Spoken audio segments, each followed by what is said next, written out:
Oftalmología del Dr. Carlos Argento. Capítulo 12. Uveitis. Dr. Cristóbal Couto, Dr. Ariel Sklein. Profesor Carlos Argento. Objetivos. Luego de la lectura del capítulo, el lector podrá enunciar la definición de uveitis, describir las características inmunológicas del ojo, enunciar los signos y síntomas de las uveitis, clasificar una uveitis según localización, tiempo de evolución y tipo de inflamación, discernir cuándo indicar o no métodos diagnósticos, discernir qué tipo de tratamiento esté indicado según la localización y severidad de la uveitis. Casos problema. Caso clínico número 1. Varón de 27 años que consulta por ojo rojo doloroso, acompañado de fotofobia, visión borrosa del lado derecho. Al interrogatorio, el paciente admite haber tenido una leve lumbalgia en algunas ocasiones. Al examen oftalmológico se constata una agudeza visual mejor corregida de 0.6 en ojo derecho y 1.0 en ojo izquierdo. El médico generalista observa pupila levemente miótica e inyección ciliar. ¿En qué pensaría? ¿Qué tratamiento le haría? Es derivado al oftalmólogo. En la biomicroscopía se observa inyección ciliar intensa, edema corneal estromal en el tercio inferior, precipitados queráticos finos, células 4+, coágulos de fibrina en cámara anterior y sinequias posteriores, figura inferior. La presión intraocular es de 8 milímetros de mercurio y 12 milímetros de mercurio en ojo derecho y ojo izquierdo respectivamente. ¿Qué diagnósticos diferenciales plantea él? ¿Qué estudios pediría para la confirmación del diagnóstico? ¿Qué tratamiento realizaría?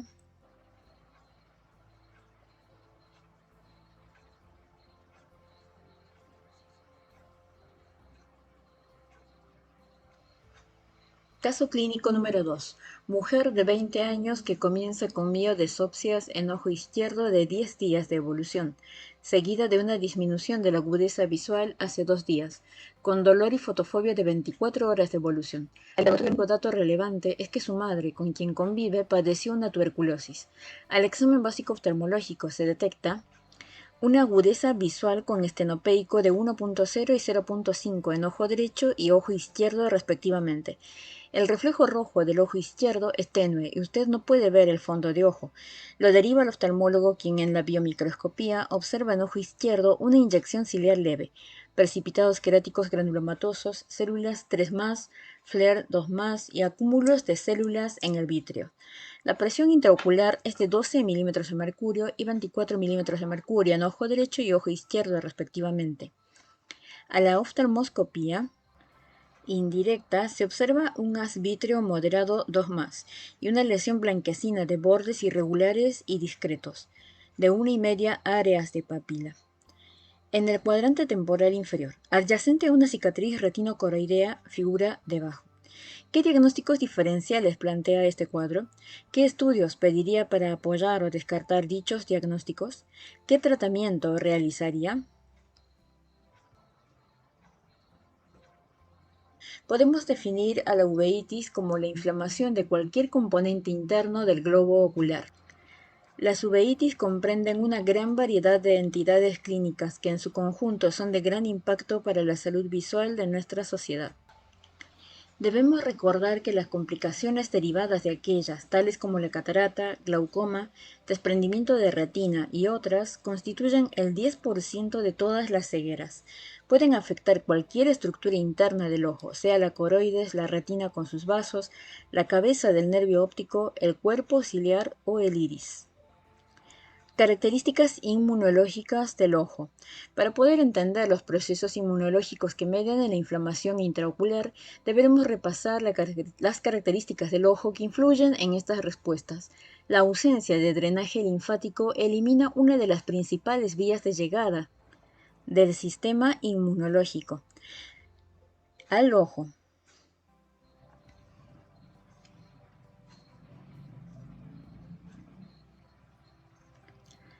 Características inmunológicas del ojo.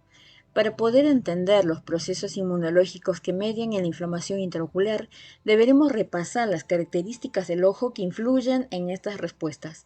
La ausencia de drenaje linfático elimina una de las principales vías de llegada del sistema inmunológico al ojo, contribuyendo a la inmunotolerancia.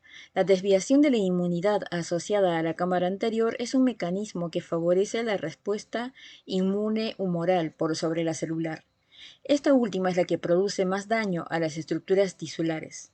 La barrera hematoocular está compuesta por la barrera hematoacuosa y la hematorretiniana. Ver el capítulo 1, humor acuoso. Esta estructura impide el paso de células y proteínas desde y hacia el compartimiento intraocular. Esto lleva a una atenuación de los fenómenos inflamatorios dentro del ojo. También mantiene el secuestro de antígenos del cristalino y la retina. Estos antígenos no fueron expuestos al sistema inmune durante el periodo embrionario, lo que lleva a evitar el desarrollo de tolerancia a los mismos. La barrera hematoocular actúa impidiendo el inicio de una respuesta inmune contra ellos. Todo su gran flujo sanguíneo, la coroides, se afecta fácilmente por las alteraciones sistémicas. Es además un reservorio de células inmunoreactivas y mastocitos. Estos últimos, mediante la liberación de citoquinas, podrían influir en el ingreso y egreso de linfocitos T helper, del compartimiento ocular. Estas características hacen del ojo un órgano inmunológicamente único. Clasificación topográfica de las uveitis. Las uveitis se pueden clasificar en anteriores, iritis, ciclitis o iridociclitis; intermedias, ciclitis posterior; pars planitis; y posteriores, retinitis y coroiditis. El dolor de las uveitis es provocado por la irritación de los filetes nerviosos y el espasmo del músculo esfínter del iris. Signos y síntomas de las uveitis. Describiremos los síntomas y signos más frecuentes con su explicación fisiopatológica de acuerdo a la localización de las uveitis. Uveitis anteriores, etapa aguda, subaguda. La inflamación del iris y cuerpo ciliar produce en su etapa aguda algunos signos y síntomas que pueden ser detectados por el médico general: dolor por la irritación de los filetes nerviosos del iris inflamado y el espasmo del músculo ciliar; inyección ciliar por la vasodilatación de los vasos ciliares profundos; ver vascularización de la uvea. En esta figura 12.1 observamos paciente con uveitis anterior asociada a HLA-B27. Puede observarse la inyección ciliar en el ojo derecho. En este caso, el paciente tiene la pupila dilatada porque está con tratamiento con atropina.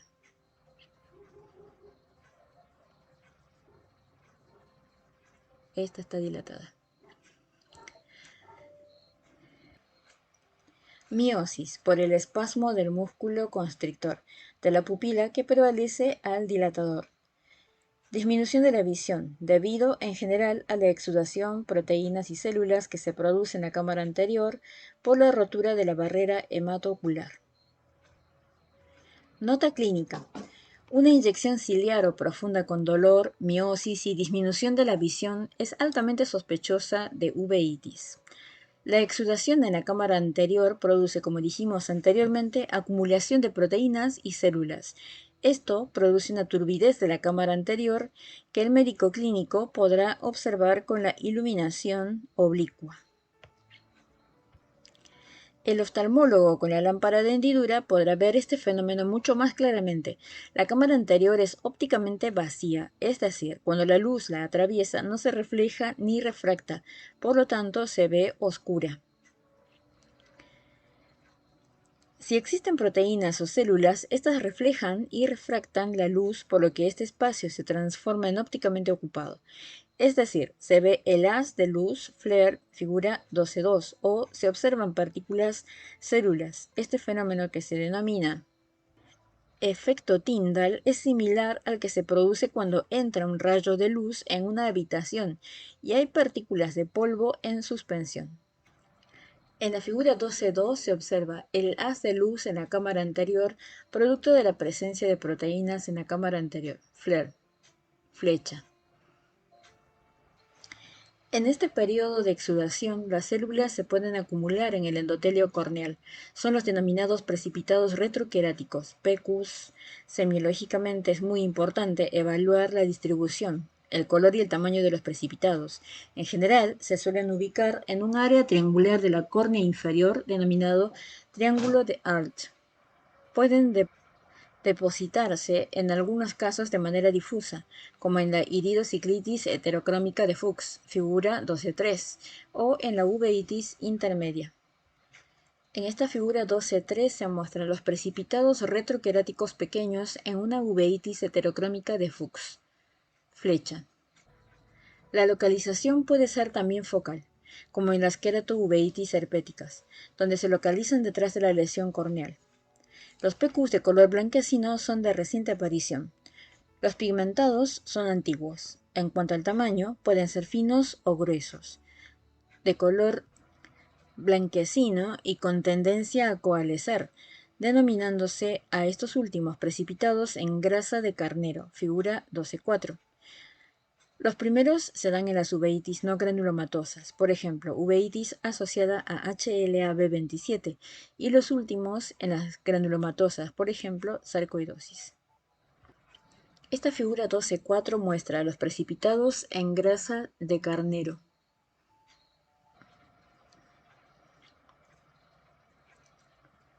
Cuando los polimorfonucleares se acumulan por gravedad en la cámara anterior, se forma un acúmulo de color blanquecino con nivel. A esto se lo denomina hipopión, figura 12.5. En esta figura se muestra el hipopión en una paciente con una uveitis anterior asociada a HLA-B27, ya tratada con corticoides y cicloplégicos. La flecha indica el hipopión con el nivel. Se presenta en uveitis muy severas por gran toxicidad o por la presencia de piocitos en el caso de que la inflamación sea de origen séptico, como en la endoftalmitis. El hipopión se asocia a uveitis anteriores, HLA-B27 positivas, síndrome de Reiter y enfermedad de Behçet, entre otras. Otras veces la exudación es tan intensa que se forman coágulos de fibrina, figura 12.6. En esta figura 12.6 se muestran los coágulos de fibrina en cámara anterior en un paciente con una uveitis anterior asociada a HLA-B27. Flecha.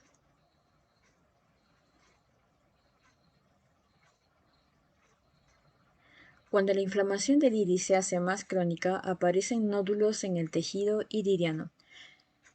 Nódulos del iris, figura 12.7.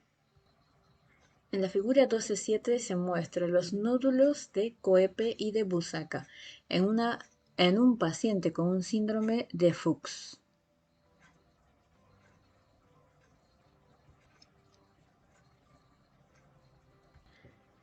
Los nódulos del iris son acúmulos de células inflamatorias en el estroma del iris o en su superficie. Distinguimos aquellos situados en el borde pupilar, denominados nódulos de Coepe, presentes en las uveitis crónicas, granulomatosas o no, de aquellos situados en la superficie del iris, denominados nódulos de Busacca. Estos últimos son específicos de las uveitis granulomatosas y por tanto representan acúmulos de macrófagos. Signos y síntomas asociados a la etapa aguda de la uveitis anterior. Muchas veces no solo está involucrada la uvea, sino también los tejidos vecinos. Escleritis y epiescleritis. Las uveitis pueden acompañarse de inflamaciones de la esclera que se traducen en la congestión de los plexos epiesclerales profundos. Figura 12.8.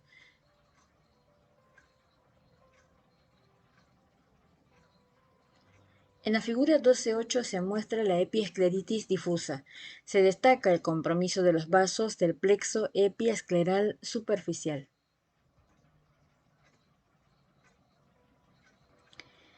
Se diferencia de la epiescleritis, figura 12.9, que consiste en la inflamación de los plexos epiesclerales superficiales.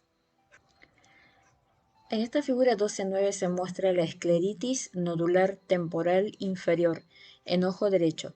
Nótese el área adyacente de queratitis intersticial en la flecha.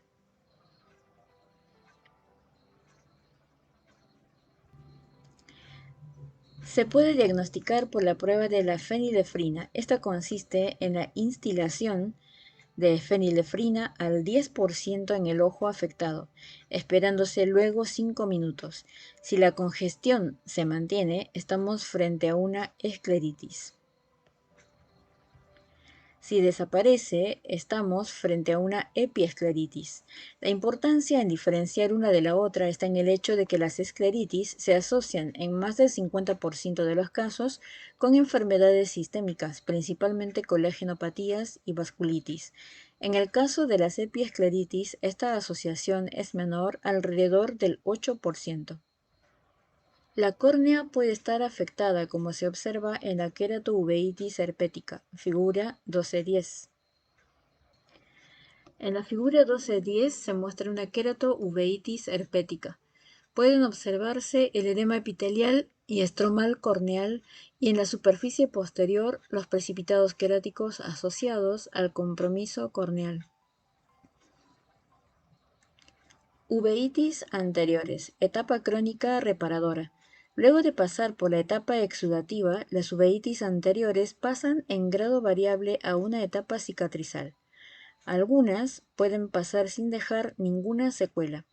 Uno de los fenómenos más comunes de observar que muchas veces ocasionan complicaciones oculares severas son las adherencias o sinequias. Sinequias posteriores constituyen la adhesión del iris a la cápsula anterior del cristalino, producto de la inflamación uveal. Si el borde pupilar del iris se encuentra adherido al cristalino en 360 grados, proceso denominado seclusión pupilar, se bloquea el pasaje del humor acuoso de la cámara posterior a la anterior, llevando al desarrollo de glaucoma. Cuando esto último ocurre, se observa el signo denominado iris bombé. Figura 12.11. Seclusión pupilar. Hay iris bombé debido a la acumulación de humor acuoso que no puede pasar por la pupila a la cámara anterior. Acá se observa la pupila y el iris bombé.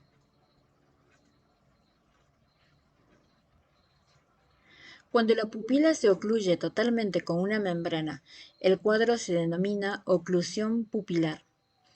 Sinequias anteriores, figura 12.12. Son adhesiones del iris a la córnea. En esta figura 12.12 se muestran las sinequias anteriores, adherencias del iris a la córnea. Atrofia iridiana. La inflamación puede producir diversos grados de atrofia iridiana y esta puede tomar diversos patrones en correspondencia con el proceso que la produce. Puede ser difusa, como en el síndrome de Vogt-Koyanagi-Arada, figura 12.13, o sectorial, como en las uveitis herpéticas, figura 12.14. En la figura 12.13 se muestra la atrofia difusa del iris y sinequias anteriores en una paciente con un síndrome de Vogt-Koyanagi-Arada. Y la figura 12.14 muestra la atrofia sectorial del iris en un paciente con uveitis herpética. Se observa por retroiluminación.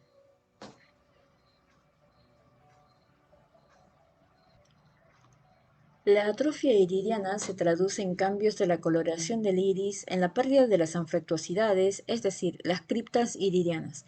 Cuando se retroilumina, ver técnicas de iluminación en capítulo de córnea, haciendo reflejar la luz en la retina, se observan los efectos iridianos y en la observación del rojo del fondo en las zonas de atrofia por retroiluminación.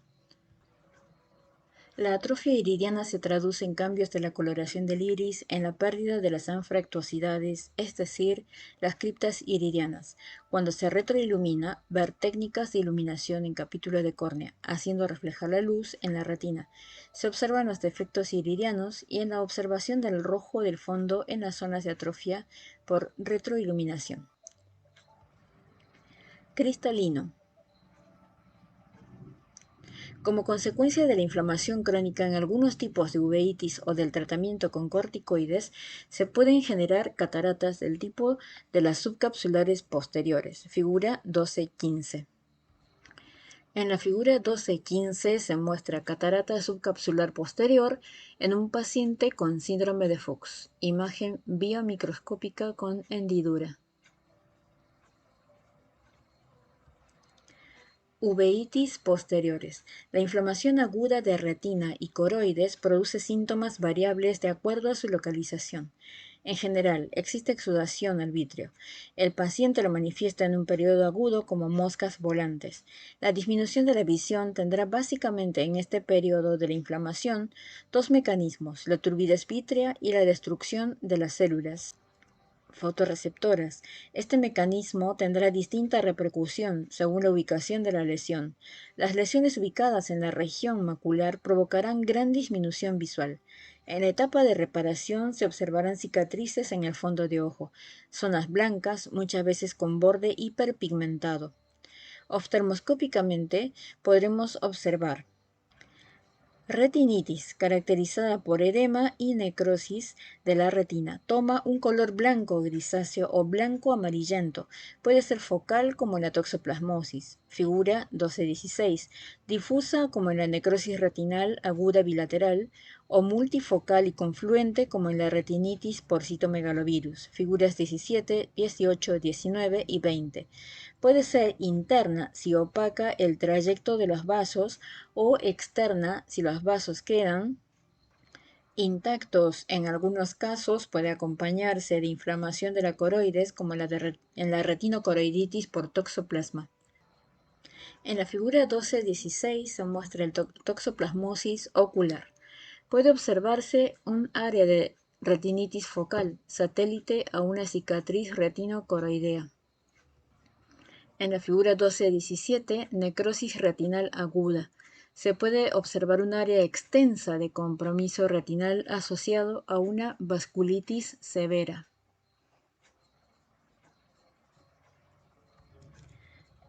En la figura 12.18 se observa coroiditis multifocal por tuberculosis. En la figura 12.19, periflebitis difusa, varón de 30 años con una angeitis en rama congelada.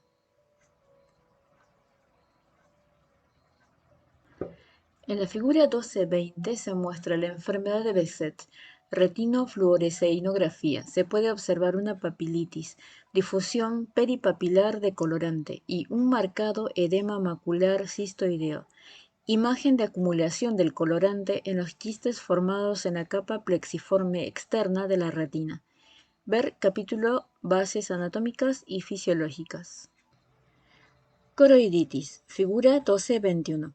Lesiones blancas o blanco-amarillentas, generalmente focales, más profundas que las de la retinitis, que presentan un cuarto de diámetro papilar. Pueden estar sobreelevadas. Cuando se encuentra en actividad, sus bordes son difusos, mientras que cuando disminuye, los bordes se vuelven más marcados. Están presentes en la tuberculosis, sarcoidosis, sífilis, lepra y coroidopatía emperdigonada. En muchas ocasiones los vasos del fondo de ojo también están comprometidos. Esto se denomina vasculitis, figura 12.19, y puede ser venosa o arterial. En esta figura 12.19 se muestra la periflebitis difusa, varón de 30 años con una angeitis en rama congelada. Los vasos pierden su brillo característico y se vuelven más borrosos sus contornos a lo largo del tramo inflamado. Suele observarse, además, arrosariamiento vascular, consistente en estrecheces localizadas a lo largo de su trayecto. Pueden acompañarse de hemorragias y neovasos, una vez que el periodo de actividad cede. Los vasos presentan un envainamiento blanquecino por fibrosis de la capa adventicia, denominándose por tanto vasos envainados. Acompañan al Behçet la sarcoidosis y la pars planitis. La papilitis, es decir, la inflamación del segmento intraocular del nervio óptico, se halla asociada a múltiples etiologías causantes de uveitis posterior y panuveitis. Como efecto de la inflamación se produce muy a menudo una alteración de la permeabilidad de los capilares maculares, edema macular. Figura 12-20. Constituye la causa más importante de pérdida de agudeza visual en las uveitis. En la figura 12-20 se muestra la enfermedad de Behçet, retinofluoresceinografía. Se puede observar una papilitis, difusión peripapilar de colorante y un marcado edema macular cistoideo, imagen de acumulación del colorante en los quistes formados en la capa plexiforme externa de la retina. Ver capítulo de bases anatómicas y fisiológicas.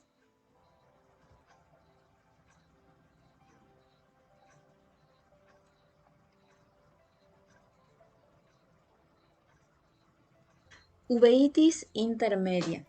En las uveitis intermedias, de las cuales las pars planitis y la ciclitis posterior son algunos subtipos, existen habitualmente turbidez vítrea, acúmulos de exudados en la pars plana, bancos de nieve, vasculitis y edema macular cistoideo. Podemos también clasificar a las uveitis según el tiempo de evolución.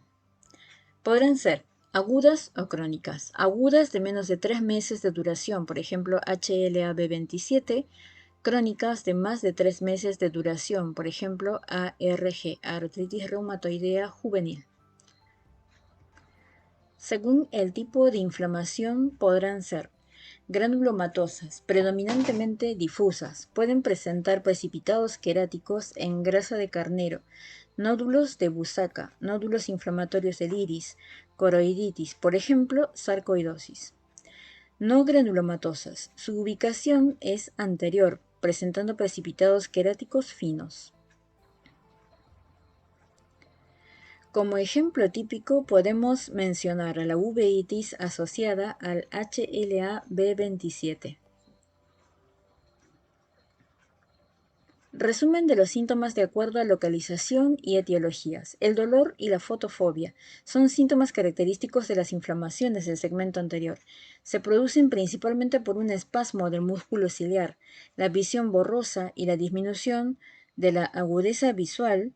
Pueden producirse por compromiso de estructuras anteriores, edema corneal en la queratitis tisiforme o en la endotelitis de algunas uveitis anteriores agudas, como la asociada al HLA-B27, queratitis intersticial, fibrina en cámara anterior, hipema, hipopión y cataratas en las uveitis crónicas como la iridociclitis heterocrómica de Fuchs o la asociada artritis reumatoidea juvenil, o de estructuras posteriores, vitreitis intensa, edema macular, papilitis, desprendimiento de retina exudativo o regmatógeno. Las miodesopsias o moscas volantes son indicativas de procesos situados en el vítreo, vitreitis, hemovítreo, bolas de nieve y por tanto refieren habitualmente a compromiso inflamatorio del segmento posterior, uveitis intermedia, posterior o panuveitis. Sin embargo, debido a una inflamación persistente, por ejemplo, síndrome de Fuchs, o significativa, por ejemplo, el HLA-B27 del cuerpo ciliar, ciclitis, puede haber vitreitis anterior con manifestación de este síntoma.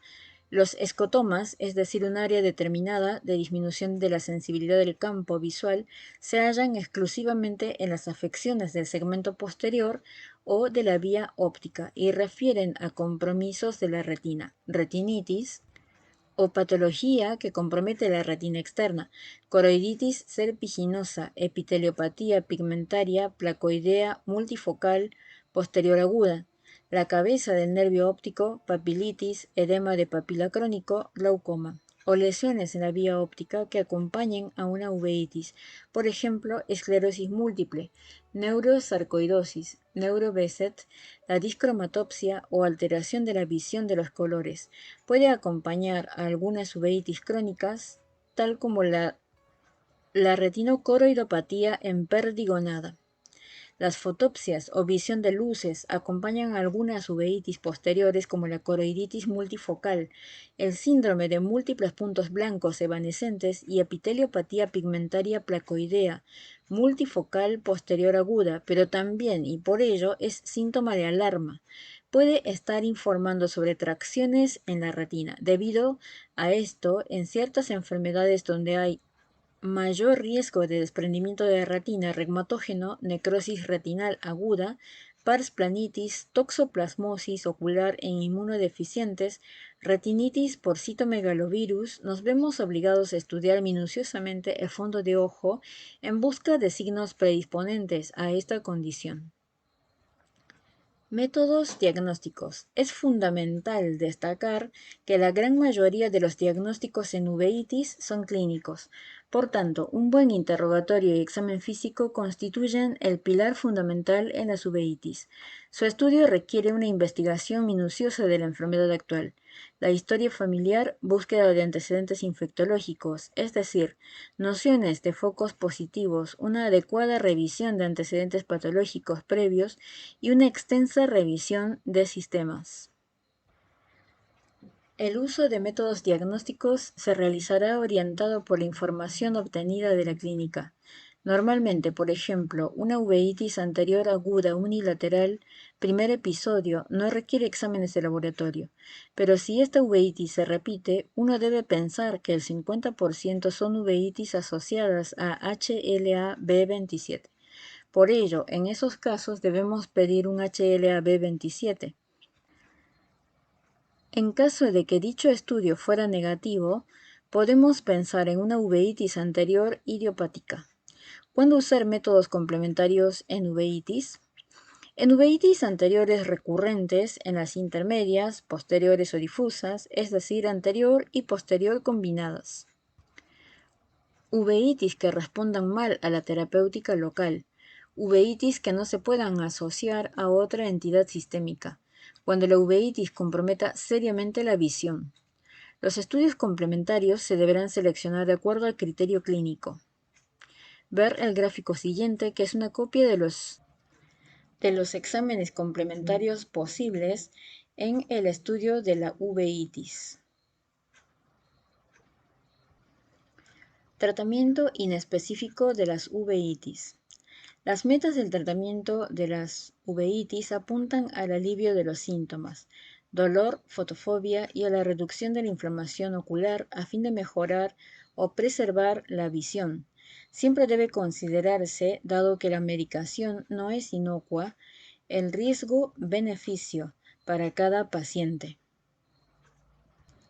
Antes de comenzar el tratamiento antiinflamatorio de una uveitis, se deben descartar entidades que requieran tratamiento específico, como sífilis, tuberculosis, toxoplasmosis, HIV, endoftalmitis bacterianas o fúngicas, necrosis aguda de retina por herpes, ya que aquel podría exacerbar el cuadro. El tratamiento antiinflamatorio se realizará acorde a la clasificación anatómica de la uveitis. Bien, esta página que se muestra aquí es el reverso de la historia clínica de la sección uveitis del Hospital de Clínicas. Hacemos diagnósticos presuntivos, hasta 5, informe internista, informe radiológico, radiografía de tórax, radiografía de cráneo, de las articulaciones sacroilíacas, de la columna, radiografía de manos, centellograma con galio, tomografía computada. Test de laboratorio: hematíes, leucocitos, plaquetas, eritro. Asto, factor reumatoideo, anticuerpos antinucleicos FAN, ANCA, HLA, A29, B7, B5, B27, DR4, DOW3, DRW53. ECA. AC o AG, serología de toxoplasmosis, para toxoplasmosis, inmunofluorescencia indirecta, toxocariasis, ELISA, LUES, el BDRL, FTA-APS, Lyme, inmunofluorescencia indirecta, ELISA, herpes simple, herpes zóster, HIV,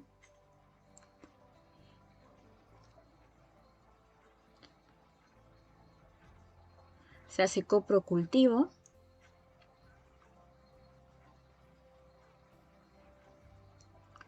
También se pide en el laboratorio plaquetas y la eritro, proteinograma, anticuerpos anticardiolipina, inmunocomplejos, calcio en sangre, linfocitos T y B, cisticercosis, ELISA, brucelosis, Huddleston, clamidias, fracción de complemento, cándida, citomegalovirus, Epstein-Barr y orina completa. Dentro de los test cutáneos,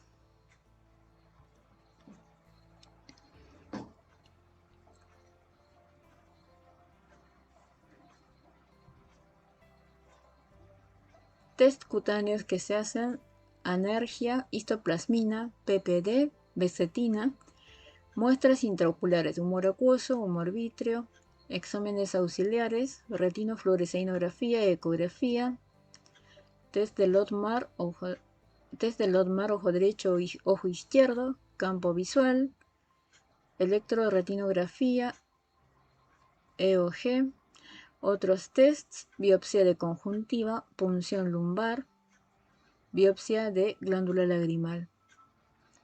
Estudios pedidos y tratamiento.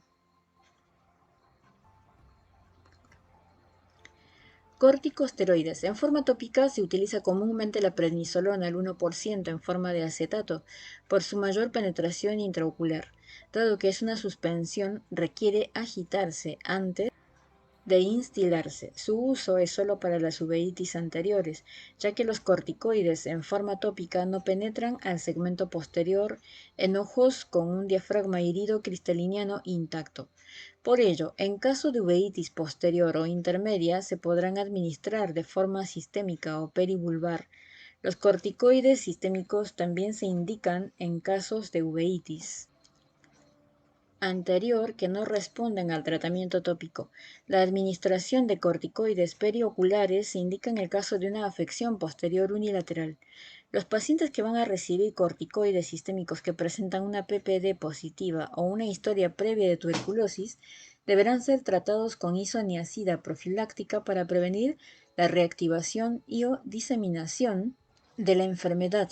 Deberán recibir también tratamiento con bloqueadores histamínicos H2 como la cimetidina o ranitidina para prevenir la aparición de úlceras pépticas. Los efectos colaterales de los corticoides son múltiples e incluyen osteoporosis, psicosis esteroide, anormalidades electrolíticas, necrosis de la cabeza del fémur y del húmero, diabetes mellitus, hipertensión, miopatía, supresión del eje hipotálamo hipofisario adrenal, fácil magulladuras y difícil cicatrización de las heridas. Los efectos oculares secundarios incluyen cataratas, glaucoma y retinopatía central serosa. Cicloplégicos y midriáticos son de gran importancia en el tratamiento de la uveitis anterior. Una adecuada midriasis puede prevenir la formación de sinequias posteriores y puede romper aquellas formadas previamente. La cicloplegia reduce el dolor y la fotofobia que muchas veces acompañan a estos pacientes. La droga más usada para esta función es la atropina, cuyo efecto cicloplégico es el más intenso y el de mayor duración.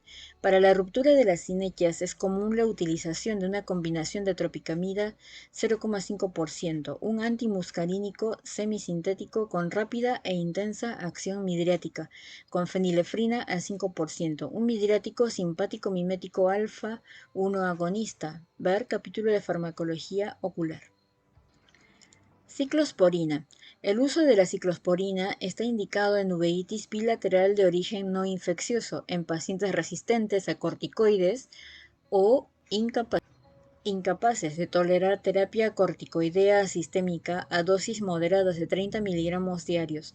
Su acción se debe a la inhibición de la actividad de los linfocitos T.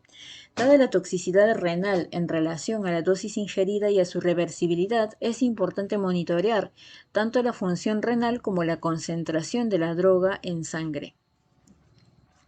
Entre los efectos adversos que esta droga produce podemos mencionar hipertensión, anemia, hiperuricemia, parestesias, trastornos gastrointestinales y gingivitis.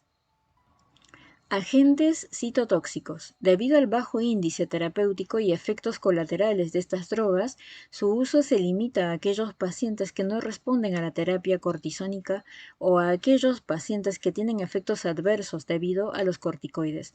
Las drogas más comúnmente usadas en uveitis son antimetabolitos. Azatioprina produce una inhibición competitiva de la síntesis de purina, impidiendo la adecuada replicación del ADN. Por ello, actúa disminuyendo la población de linfocitos T y B periféricos. La síntesis de interleucina 2 y de IgM se utiliza con frecuencia en las vasculitis retinales, en la enfermedad de Behçet y en el estadio recurrente del síndrome de Vogt-Koyanagi-Arada. Metotrexate produce una inhibición competitiva de la síntesis de pirimidines, impidiendo la adecuada replicación del ADN. Por ello, actúa disminuyendo la población de linfocitos T y B periféricos. La síntesis de interleucina 2 y de IgM se utiliza con frecuencia en la uveitis anterior asociada a artritis reumatoidea juvenil, otras uveitis crónicas pediátricas en los estadios tempranos del pemfigoide cicatrizal y en aquellos casos de sarcoidosis que no respondan al tratamiento corticoideo. Agentes alquilantes. Ciclofosfamida. Produce una alteración irreversible de la síntesis de ADN. Por ello, actúa disminuyendo la población de linfocitos T activados y los T helper, y los linfocitos B periféricos. Por su elevada toxicidad, solo se utiliza en inflamaciones severas como las escleritis necrotizantes y el pemfigoide cicatrizal en estadios avanzados. Clorambucilo. Produce una alteración irreversible de la síntesis de ADN. Por su elevada toxicidad, solo se utiliza en inflamaciones severas, como en aquellos casos de la enfermedad de Behçet y el síndrome de Vogt-Koyanagi-Arada, que desarrollan múltiples y severas recurrencias, y en la oftalmía simpática. Agentes biológicos. Actúan sobre citoquinas y proteínas de membrana. La mayoría son anticuerpos monoclonales. En nuestro país hay actualmente 3 en uso que se hayan probado en inflamaciones oculares. Etanercept se usa como complemento del tratamiento convencional de la uveitis anterior asociada a artritis reumatoidea juvenil. Hay una tendencia cada vez mayor a reemplazarlo por el infliximab, medicación más efectiva en el control de la inflamación intraocular. Infliximab, su uso ha sido efectivo en el control de la enfermedad de Behçet ocular refractaria al tratamiento convencional. Adalimumab tiene un efecto comparable al del infliximab y tiene idénticas indicaciones. Su ventaja en relación a aquel es la posibilidad de aplicación subcutánea versus la administración endovenosa del anterior. Las uveitis anteriores descritas por etiologías. Uveitis anterior, asociada a HLA-B27. La uveitis anterior asociada a HLA-B27 constituye el 50% de las uveitis anteriores, siendo el otro grupo el de las uveitis anteriores idiopáticas. Los pacientes con uveitis asociada al HLA-B27 pueden tener asociación sistémica. O no, la asociación sistémica será con A. La espondilitis anquilosante. B. La enfermedad de Reiter. C. La artritis psoriásica. Y D. La enfermedad inflamatoria intestinal. Espondilitis anquilosante. Habitualmente con compromiso de la articulación sacroiliaca. Un 20% de estos pacientes desarrollarán uveitis anterior aguda. La actividad de la espondilitis no es paralela a la actividad de la uveitis. B. Enfermedad de Reiter. Uretritis inespecífica seguida de poliartritis. El compromiso ocular se divide en 2 estadios. Un primer estadio de conjuntivitis, 60% de los casos, seguido de una uveitis anterior, aguda, cuyos ataques recurrentes serían menos severos que los de la espondilitis. C. Artritis psoriásica. La uveitis que aparece en el 7% de los pacientes puede ser aguda o crónica. A veces, esta entidad se confunde con el síndrome de Reiter. D. Enfermedad inflamatoria intestinal. Pacientes con colitis ulcerosa y enfermedad de Crohn pueden desarrollar uveitis anterior aguda, así como también conjuntivitis y epiescleritis. En estos casos es importante confirmar el diagnóstico clínico, ya que con su tratamiento mejora la uveitis. La uveitis anterior aguda se presenta predominantemente en varones adultos jóvenes, compromete ambos ojos, aunque los episodios son en su mayoría unilaterales, alternando a veces entre uno y otro lado. Se caracteriza por ser una uveitis caliente, con dolor, ojo rojo y fotofobia. A la biomicroscopía se hallan precipitados queráticos finos, edema estromal corneal de variable intensidad, flare intenso que puede formar coágulos de fibrina, una reacción celular severa, siendo en algunos casos acompañada de hipopión. Es común el desarrollo de sinequias posteriores que, libradas a su evolución natural, llevan a la seclusión pupilar y en una instancia posterior a la elevación aguda de la presión ocular. Esta última situación representa un serio riesgo para la visión, siendo una complicación que trata de evitarse en toda uveitis que compromete el segmento anterior mediante la sinequiolisis o la prevención de la formación de sinequias a través del uso de cicloplégicos midriáticos. En ocasiones puede haber disminución significativa de la agudeza visual por el desarrollo de edema macular cistoideo. El tratamiento habitual para esta uveitis es el uso de prednisolona acetato al 1% tópica cada hora, en disminución gradual en relación a la evolución de la inflamación. A esto se agrega el uso combinado de cicloplégicos midriáticos para la prevención de la formación de sinequias o la ruptura de las ya formadas. Uveitis asociada a artritis reumatoidea juvenil. Es una uveitis anterior crónica, predominantemente bilateral, que se presenta en niñas menores de 6 años, asociándose de manera habitual con la forma pausi articular de la artritis reumatoidea juvenil. Las otras dos formas, poliarticular y sistémica, enfermedad de Still, no se asocian tan frecuentemente con inflamación ocular. Es una uveitis fría, en la que no se halla ojo rojo, dolor ni fotofobia. Generalmente el diagnóstico se hace durante una consulta por control o por disminución de la agudeza visual, aunque a veces los padres notan algún detalle anormal en el ojo, queratopatía en banda, sinequias posteriores. Es importante destacar que si una niña con artritis reumatoidea juvenil pausia articular no posee signos de uveitis en la consulta, no debe dejar de controlarse. Es más, debe hacerlo al menos cada 3 meses durante los primeros 4 años, cada 6 meses durante los siguientes 3 años y a partir de allí, cada año por toda su vida. Los signos más hallados con mayor frecuencia son queratopatía en banda, reacción celular intensa, sinequias posteriores. Es común el desarrollo de cataratas y glaucoma, complicaciones frecuentes en el compromiso crónico inflamatorio del segmento anterior. Otra complicación de difícil manejo, pero menos frecuente, es el desarrollo de edema macular cistoideo. Su tratamiento requiere el uso de medicación inmunosupresora sistémica, siendo el metotrexato la primera elección, dado que los corticoides tópicos generalmente no bastan para controlar este cuadro. Queratopatía en banda.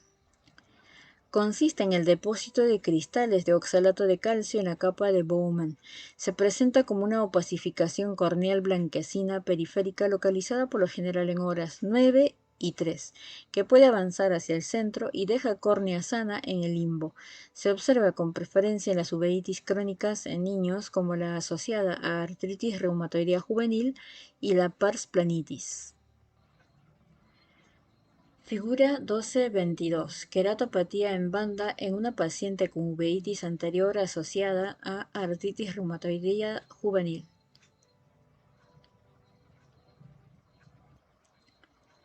Queratouveitis por virus de la familia herpes. Uveitis anterior, de comportamiento recurrente o crónico, que puede manifestarse tanto en niños como en adultos. El virus predominante varía según la edad, siendo el herpes simple tipo 2 más frecuente en los niños y los jóvenes, el herpes simple tipo 1 más frecuente en el adulto medio y el herpes zóster en el adulto mayor de 50 años. Por lo general es unilateral, acompañada de ojo rojo, dolor y fotofobia. Es común su asociación con compromiso corneal, queratitis disiforme, queratitis epitelial dendrítica, cicatrices estromales. En más del 90% se asocia en su presentación con hipertensión ocular, denominándose por ello uveitis hipertensiva. Cuando una uveitis se asocia a hipertensión ocular, en su presentación debe sospecharse etiología infecciosa, herpes, toxoplasmosis o sífilis. Otro signo muy característico es la atrofia sectorial del iris, que puede observarse por medio de su transiluminación. Su tratamiento se realiza por medio del uso de aciclovir tópico o sistémico, corticoides tópicos, prednisolona, acetato 1% y cicloplégicos. Síndrome de Fuchs. Es una uveitis anterior crónica unilateral, sin predilección por sexo ni edad. Es clínicamente fría, sin dolor ni fotofobia. Es común que sea un hallazgo de la consulta. Si bien el paciente puede consultar por miodesopsias, producto de una vitreitis anterior o disminución de la agudeza visual, generalmente a causa de las cataratas subcapsulares posteriores que acompañan a menudo a este cuadro. Al examen biomicroscópico se caracteriza por la presencia de precipitados retrocorneales de distribución difusa, medianos, hialinos, redondeados o estrellados, con filamentos de fibrina entre los mismos. Habitualmente se halla una leve reacción celular en cámara anterior. Se puede encontrar una atrofia estromal anterior, difusa, que puede generar una diferencia en la coloración del iris, situación que se denomina heterocromía del iris. De ahí el nombre previo de esta entidad, iridociclitis heterocrómica de Fuchs. Con frecuencia se observan nódulos de Koeppe y en menor medida nódulos de Busacca. Estos son nódulos inflamatorios del iris, los de Busacca en el estroma y los de Koeppe en el borde del iris. La ausencia de sinequias posteriores es una característica de este cuadro. Las dos complicaciones que acompañan a esta entidad son la catarata y el glaucoma. Esta es la única uveitis que no recibe tratamiento por su proceso inflamatorio. En cambio, sus complicaciones como la catarata y el glaucoma son las que requieren tratamiento. Otras entidades causantes de uveitis anterior son tuberculosis, lepra, sífilis, sarcoidosis. Uveitis intermedia. Pars planitis. Es una uveitis intermedia idiopática caracterizada por la presencia de un exudado fibrocelular, denominado banco de nieve, localizado habitualmente en la parte inferior del fondo de ojo en pars plana y retina periférica. Es bilateral en el 80% de los casos y predomina en adultos jóvenes de sexo masculino. Es muy importante sospechar ante una pars planitis la presencia de una esclerosis múltiple, enfermedad desmielinizante del sistema nervioso central, con que se asocia con frecuencia esta entidad. El tratamiento de la pars planitis requiere crioterapia de los bancos de nieve e inyecciones perioculares de corticoides. En casos donde la respuesta a estas estrategias terapéuticas no sea la apropiada, se requerirá el uso de corticoides sistémicos, citotóxicos o ciclosporina. Otras enfermedades que suelen asociarse a la uveitis intermedia son tuberculosis, sífilis y sarcoidosis. Toxocariasis ocular. La toxocariasis es una uveitis posterior, generalmente unilateral, originada por un parásito denominado Toxocara canis. Este parásito ingresa al ojo causando tres tipos diferentes de cuadros clínicos: granuloma periférico, granuloma de polo posterior y endoftalmitis crónica. El granuloma periférico, figura 1223, puede ser confundido con un banco de nieve. Figura 1223, granuloma periférico por Toxocara. El granuloma periférico, entonces, que se muestra en la figura 12-23, puede ser confundido con un banco de nieve y es, por tanto, un diagnóstico diferencial de la pars planitis. Es importante tener en cuenta que la pars planitis es bilateral y la toxocariasis unilateral. Se debe destacar el antecedente de contacto con cachorros menores de 3 meses o perras que hayan tenido cría recientemente, cuando se sospecha esta parasitosis ocular. Uveitis posterior, inflamación ubicada por detrás del diafragma irido cristaliniano. Como síntomas tendrán miodesopsias, disminución de la agudeza visual, escotomas y fotopsias. Puede presentar también vitreitis, vasculitis, retinitis, coroiditis, papilitis y edema macular. Toxoplasmosis ocular. La toxoplasmosis ocular constituye el 60% de las uveitis posteriores.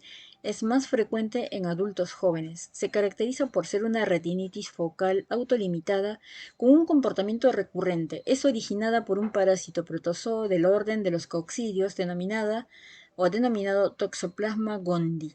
La lesión considerada como típica es una retinitis focal que surge en una área adyacente de cicatriz retinocoroidea o separada de la misma, denominándose a esta lesión satélite.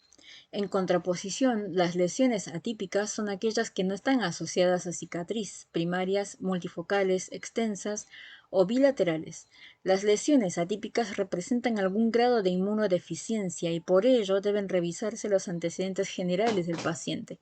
Edad mayor de 50 años, trasplantes, tratamiento inmunosupresor, linfomas, HIV.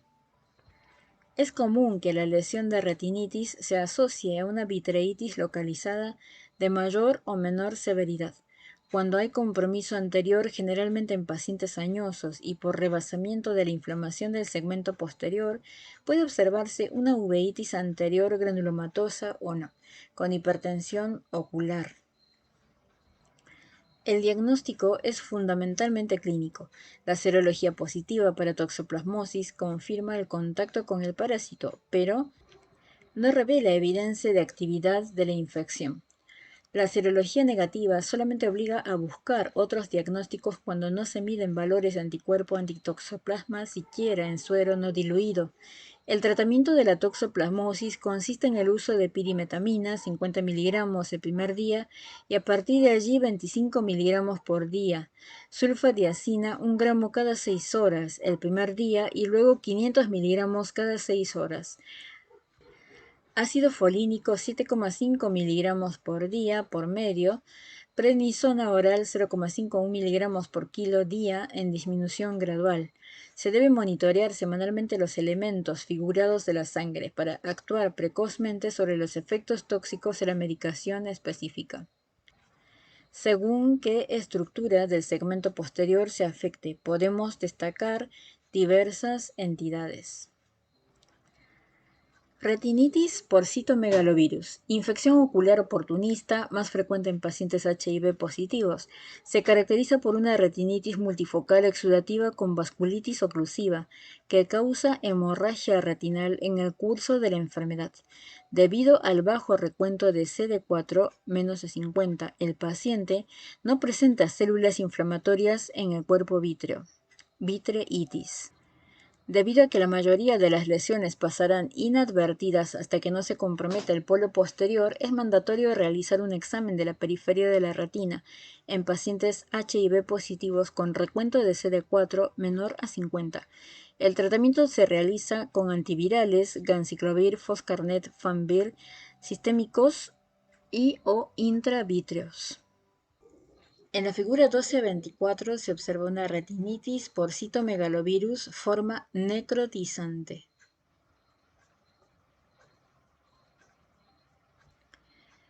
Necrosis aguda de retina. Se trata de una retinitis necrotizante periférica confluente, con vasculitis y vitreitis bilateral. Puede ser causada por el virus del herpes simple o zóster y se da con mayor frecuencia en pacientes inmunocompetentes. Tiene una evolución aguda con rápida progresión, llevando al desprendimiento de retina y a la ceguera si no es tratada.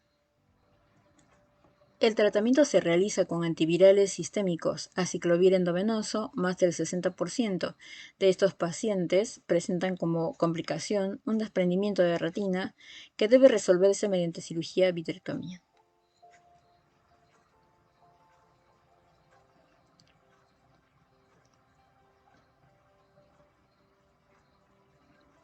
El tratamiento se realiza con antivirales sistémicos aciclovir endovenoso. Más del 60% de estos pacientes presentan como complicación un desprendimiento de retina que debe resolverse mediante cirugía, vitrectomía. En la figura 12.25 se muestran múltiples focos de retinitis en periferia media con tendencia a confluir en el inicio de una necrosis retinal aguda.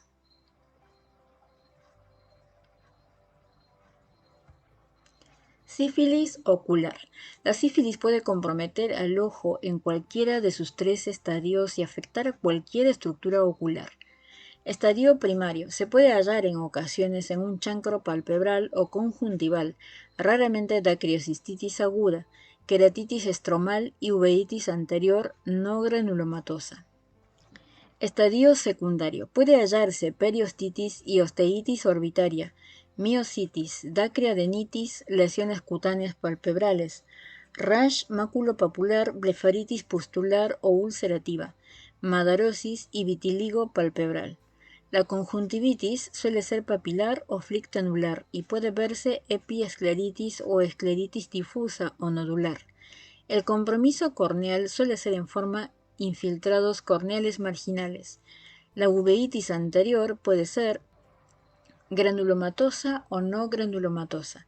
Asociadas a esta pueden observarse roseola, hiperemia activa intensa y visible de los vasos del iris, o pápulas, nódulos vascularizados en iris, sinequias posteriores y subluxación cristaliniana post-uveitis anterior.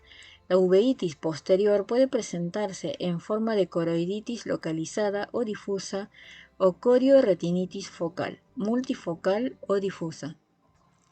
En el compromiso posterior también puede hallarse vitreitis, vasculitis y neuroretinitis. Una neuritis o perineuritis óptica puede observarse en este periodo. Estadio terciario. Puede haber inflamación orbitaria gomatosa que puede parecerse al pseudotumor orbitario. Puede hallarse periostitis orbitaria que produce nódulos a lo largo del reborde orbitario. La inflamación puede extenderse a los músculos extraoculares y o a los nervios craneales, en especial el motor ocular externo y la rama superior del motor ocular común. Se han descrito dacriocistitis agudas por compromiso gomatoso del saco lagrimal, pero sin secreción purulenta o formación de absceso. Gomas subcutáneos del párpado superior que, librados a su evolución natural, producen una ulceración necrótica con eventual compromiso del tarso y deformidades en los párpados. La conjuntivitis, cuando está presente, suele ser granulomatosa, acompañándose o no de otras características clínicas del síndrome de Parinot.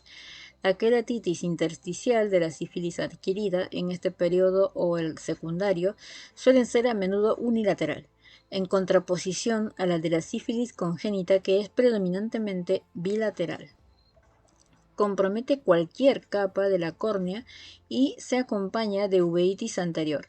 La escleritis es poco frecuente en este periodo, hallándose típicamente la forma nodular. El compromiso inflamatorio intraocular en este periodo puede ser anterior o posterior. La uveitis anterior puede ser en forma leve a severa crónica y acompañada de edema macular cistoideo. Pueden hallarse granulomas miliares o solitarios en el tracto uveal, generalmente de localización anterior y muy rara vez en coroides, en el segmento posterior. Se puede observar una corioretinitis focal o multifocal.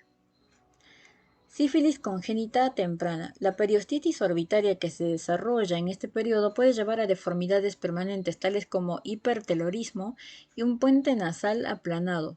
El rash papular cutáneo puede comprometer los párpados, produciendo pérdidas de pestañas y fisuras en el canto lateral. En la conjuntiva y en la carúncula se pueden observar parches mucosos. Puede haber catarata congénita. El compromiso intraocular más frecuente en este periodo es la iridociclitis aguda, que suele aparecer alrededor de los 6 meses de un niño no tratado. La inflamación del segmento posterior suele comprometer la retina en un patrón multifocal de desarrollo subclínico que deja como consecuencia una proliferación en parche del epitelio pigmentario y vasos retinales afinados. En la periferia pueden observarse las manchas en sal y pimienta. Sífilis congénita tardía, dacriocistitis crónica y dacrioadenitis pueden observarse en esta fase de la enfermedad. Pueden encontrarse ectropión cicatrizal y otras deformidades del párpado. La queratitis estromal se desarrolla con mayor frecuencia entre los 5 y 20 años de edad. El 40% de los pacientes con sífilis congénita no tratada desarrolla este cuadro. El compromiso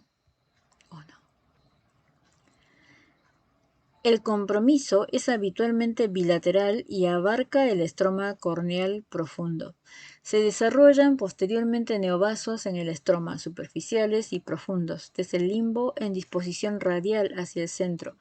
Esos vasos involucionan luego dejando lugar a los llamados vasos fantasmas. Esta queratitis intersticial puede acompañarse de epiescleritis y uveitis anterior. Años después puede ocurrir una escleritis. La queratouveitis puede originar una catarata. En el segmento posterior puede desarrollarse vasculitis, cicatrices retinocoroideas y atrofia del nervio óptico. El diagnóstico se obtiene por la serología positiva para los test no treponémicos, BTRL, RPR y treponémicos, FTA-APS, microhemaglutinación. El tratamiento de la inflamación intraocular por sífilis se realiza de manera equivalente al del compromiso por neurosífilis. Penicilina G, 24 millones de unidades por día. 4 millones de unidades cada 4 horas por vía endovenosa, por 10 a 14 días. Bien, en la figura 12.26 se muestra la retinitis por sífilis.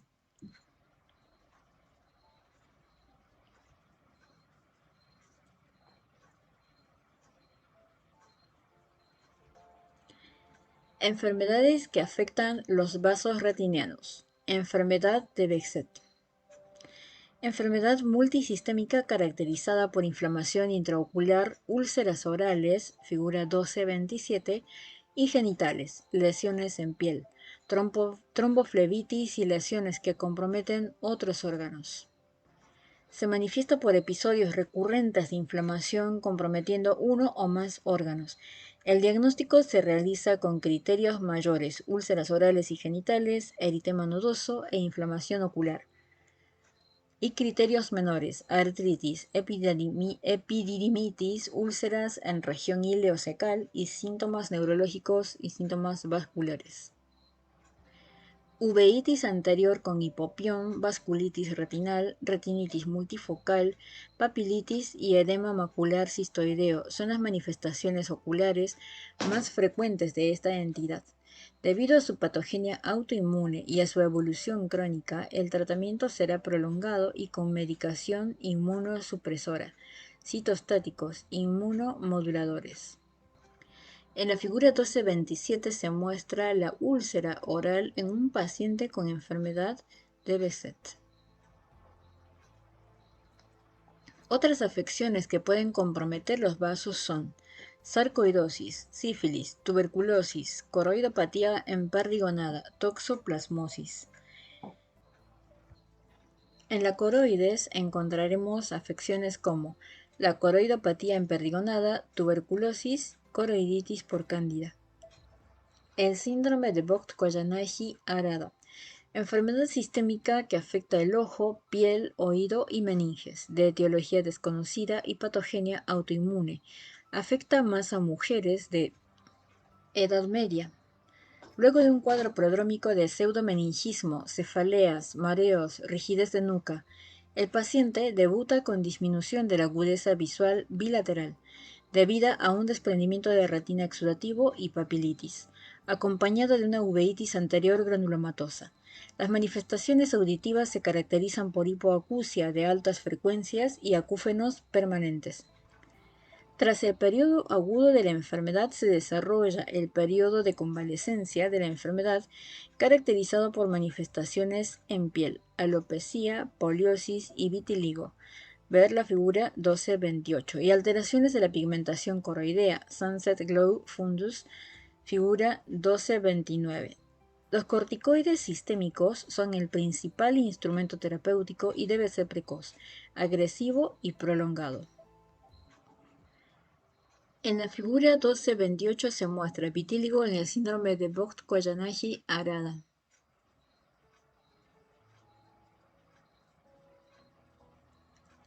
En la figura 12-29 Sunset Glow Fundus, periodo de convalecencia en el síndrome de Vogt-Koyanagi-Arada. Tuberculosis ocular. Las manifestaciones oculares en la tuberculosis, al igual que en la sífilis, pueden abarcar cualquier estructura ocular, originando múltiples signos y cuadros clínicos. Puede comprometer los párpados, presentándose abscesos o tarsitis que simulen una chalación.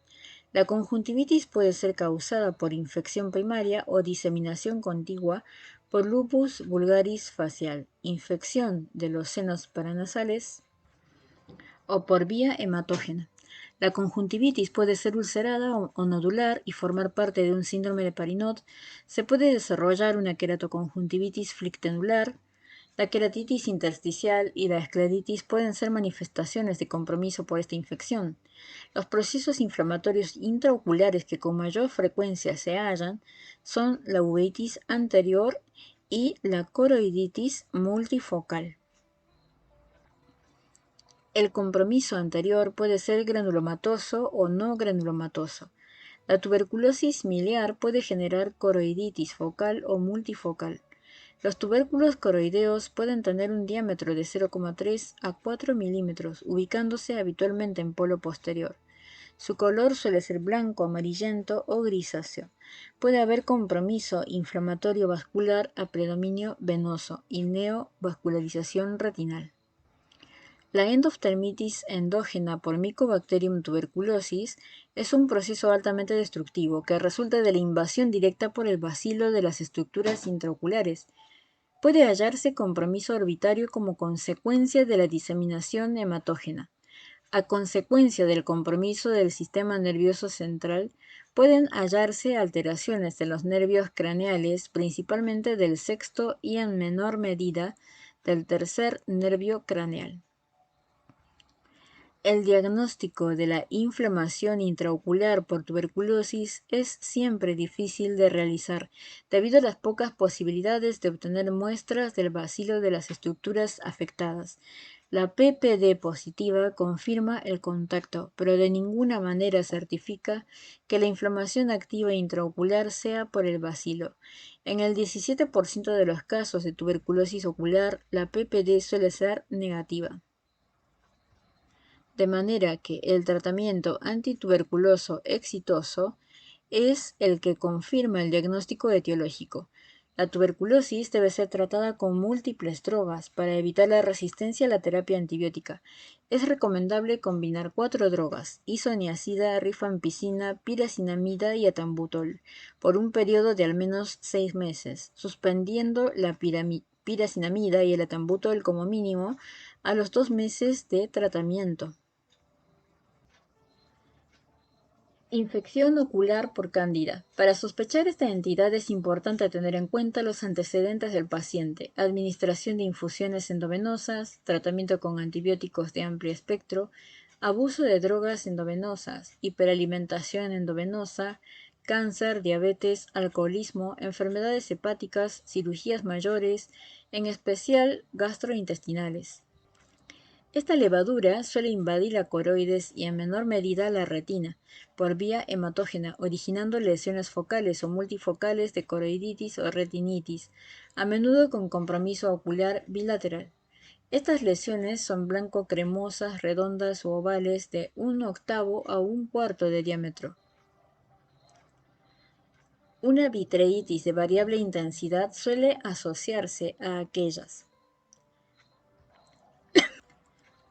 Cuando el hongo compromete ulteriormente el vítreo, la vitreitis se dispone en forma globular, figura 1230, con extensiones en brotes, generando cadenas de estos glóbulos de vitreitis.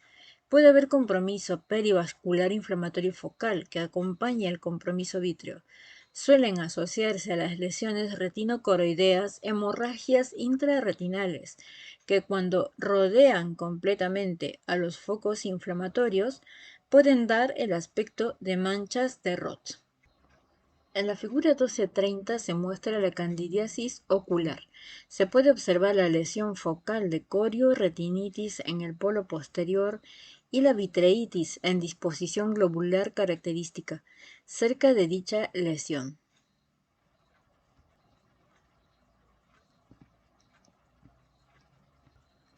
La infección progresa mucho más lentamente que la mayoría de las infecciones bacterianas, tomando de días a semanas, lo que les lleva a estas últimas producir todo el daño posible en unas pocas horas o días. Por ello, la sospecha, el diagnóstico y el tratamiento tempranos aumentan las posibilidades de salvar la visión o conservar la estructura ocular. El tratamiento, dependiendo del compromiso, puede hacerse con antifúngicos por vía sistémica cuando se haya coroiditis o retinitis. Sin embargo, el tratamiento con fluconazol 400 miligramos por día puede en ocasiones controlar una endoftalmitis por cándida. En aquellos casos más agresivos debe indicarse una vitrectomía con inyección intravítrea de anfotericina de 5 a 10 microgramos en 0,1 mililitros de agua destilada. En el nervio óptico se observará papilitis por esclerosis múltiple, sarcoidosis, sífilis, toxoplasmosis. Resolución de casos. Caso clínico número 1. El cuadro presentado es el de una uveitis anterior no granulomatosa con una abundante ruptura de la barrera hematoocular unilateral, al parecer sin antecedentes previos de cuadros similares en un varón adulto joven. Los dos diagnósticos diferenciales con mayor sospecha son el de una uveitis anterior asociada a HLA-B27 y uveitis anterior idiopática. El antecedente de dolor lumbar bajo y la característica de un flare intenso refuerza la sospecha de una uveitis anterior asociada a HLA-B27. Por ello, si se pidiera algún estudio, debería ser la tipificación HLA-B27. Esto permitiría saber cuál sería el comportamiento ulterior a este episodio inflamatorio, mayor probabilidad o no de recurrencias y complicaciones como el edema macular cistoideo. El tratamiento de esta uveitis se realiza con prednisolona acetato al 1% tópico en dosis frecuentes cada hora, asociada a atropina 1% cada 6 horas. Caso clínico número 2. La presencia de una retinitis focal en la periferia media obliga a pensar en dos posibles diagnósticos diferenciales, toxoplasmosis ocular y sífilis. Ambas pueden presentarse al inicio con hipertensión ocular y desarrollar una uveitis anterior granulomatosa. La necrosis retinal aguda se descarta como sospecha diagnóstica por el tiempo de evolución, 10 días de la uveitis posterior, y porque la retinitis que se halla es focal, mientras que el compromiso por esta última etiología suele ser una retinitis multifocal con progresión a un patrón difuso. El antecedente de tuberculosis en un miembro de la familia no es de peso en este caso, debido a que el compromiso retinal por el bacilo no es común. La presencia de una cicatriz retinocoroidea adyacente a la lesión retinal activa hace pensar en un cuadro recurrente y apoya el diagnóstico de toxoplasmosis ocular. Además, debemos recordar que la toxoplasmosis ocular es la causa más frecuente de uveitis posterior. Los estudios que deberíamos pedir son BDRL, FTA-ABS y serología para toxoplasmosis. Un resultado negativo para BDRL y FTA-ABS descarta la posibilidad de una lesión causada por sífilis. La serología positiva para toxoplasmosis De ninguna manera confirma el diagnóstico etiológico, pero refuerza esta sospecha ya que certifica el contacto con el parásito. La confirmación del diagnóstico de toxoplasmosis ocular la brinda una respuesta exitosa al tratamiento, ya descrito en este capítulo. Como resumen tenemos localización de la sarcoidosis difusa, edad cualquiera, sexo ambos, granulomatosa G o no granulomatosa NG.